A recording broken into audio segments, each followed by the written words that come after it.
عورت کو دو چیزیں تحفظ دیتی ہیں، ایک اس کا شوہر، دوسرا اس کی قبر۔ یہ بات میری والدہ ہمیشہ سے ہم بیٹیوں کو بتاتی آئی ہیں۔ اس بات کے پیچھے کا ریفرنس مجھے نہیں پتا، لیکن میری والدہ یہ بات ہم سے کیوں کہتی ہے اس کے پیچھے کا مقصد مجھے ضرور پتا ہے۔ وہ ہمیں ہمیشہ سے سکھاتی آئی ہیں کہ آپ کو اپنے گھر کو سنبھالنا ہے اور اپنے ہسبینڈز کے ساتھ پریگمیٹک اپروچ لے کے چلنا ہے۔ ان کے ساتھ اپنا تعلق ہر اچھے برے میں صحیح طریقے سے بنائے رکھیں۔ زندگی کبھی بھی سموتھ نہیں چلتی۔ آپ جب ڈرائیو کر رہے ہوں گے تو آپ کو پتا ہوگا کہ راستے میں کتنے بریکرز آتے ہیں، اور ہماری زندگی میں بھی ایسے بریکرز بہت دفعہ آتے ہیں۔ لیکن آج کل کی لڑکیاں یہ بات سمجھنے سے قاصر ہیں۔ انہیں اپنی میرڈ لائف کمپلیٹلی سموتھ چاہیے، نو ایرر کے ساتھ، جبکہ ایسا نہیں ہوتا، اور جب ایسا نہیں ہوتا تو لڑکیاں علیحدگی کا راستہ اختیار کرنا شروع کر دیتی ہیں، جس کی وجہ سے ہی آج کل ڈائیورسز کے ریشو بہت زیادہ بڑھ چکے ہیں۔ اب یہاں پہ کافی فیمنسٹ لڑکیاں آ کے مجھے ٹرول کریں گی، لیکن میں آپ کو بتاتی چلوں کہ اس وقت مجھ سے بڑا فیمنسٹ اور کوئی بھی نہیں ہے۔ اور جب میں اپنے لیے فیمنزم کی بات کرتی ہوں تو اس کا مطلب ہے لبرل فیمنزم، نہ کہ ریڈیکل فیمنزم۔ جس رخ پر میں بات کر رہی ہوں اس ولاگ میں، اس پر آج کل کوئی بھی بات نہیں کر۔ لڑکیاں ہر جگہ پہ وکٹمائزڈ نظر آ رہی ہیں، اور ایسا ہمیشہ سے ہوتا آیا ہے کہ لڑکیاں وکٹمائزڈ رہی ہیں،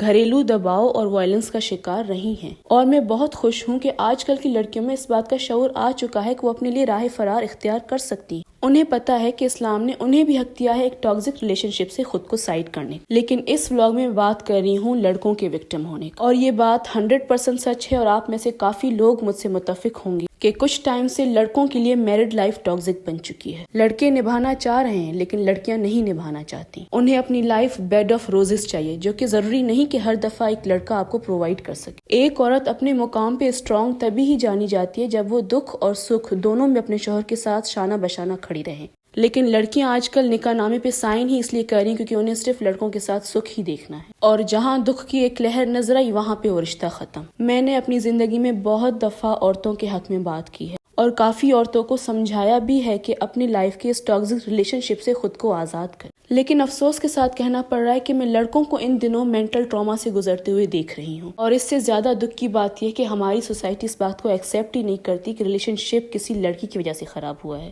ہمیشہ ٹارگٹ پہ ایک مرد ہی رہا ہے، اور میرے خیال سے آنے والے کئی وقتوں میں مرد کو ہی ٹارگٹ بنایا جائے گا اگر اس موضوع پہ آواز نہیں اٹھائی جائے گی۔ ایز اے لبرل فیمنسٹ میں آپ سے کہتی ہوں لڑکیوں کہ آپ اپنے حقوق کے لیے لڑیں، جہاں پہ غلط ہو رہا ہے وہاں پہ آواز اٹھائیں، لیکن اپنے اسٹیٹس کا اور اپنے عورت ہونے کا ناجائز استعمال نہ کریں۔ میں کہتی ہوں کہ جواب دیں جہاں پہ ضرورت ہے، لیکن کبھی کبھی خاموش ہو جانا جواب دینے سے زیادہ بہتر ہے۔ جن لوگوں کو میری باتوں سے دکھ پہنچ رہا ہے ان سے معذرت کروں گی، لیکن کچھ ٹاپکس کو معاشرے میں ریز کرنا بہت زیادہ ضروری ہے۔ اسی بات کے ساتھ میری یوٹیوب کی اس پہلی ویڈیو کو آج اینڈ کرتے ہیں۔ میرا نام ہے دوستو کبرا، اور پیار سے مجھے کہتے ہیں غریب۔